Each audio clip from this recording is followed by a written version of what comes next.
In today's video, I'm going to teach you how to use Perplexity AI to ask questions, review sources, and continue the conversation with follow-up prompts. Perplexity is a simple tool that lets you search for information in a more natural way. Instead of typing short keywords like you would in a traditional search engine, you can ask complete questions in plain English, almost like you're talking to a real person. This makes it especially useful when you want a quick summary, a clear explanation, or a starting point for research. To begin, open your web browser and go to perplexity.ai.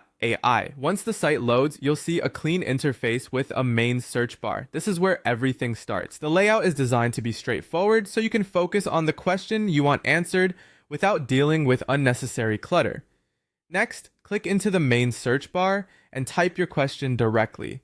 The best way to do this is to phrase it naturally, just as you would ask another person. For example, instead of entering a few disconnected keywords, write a full question that clearly explains what you want to know. This often helps produce a more accurate and useful response. If your topic is specific, include a little context in your question so the answer can be more focused. After you submit your question, Perplexity will generate a synthesized answer. This means it pulls together information into a readable response, rather than simply showing you a list of links. Take a moment to read through the answer carefully. One of the most helpful features here is the set of numbered citation links that appear in brackets, such as 1.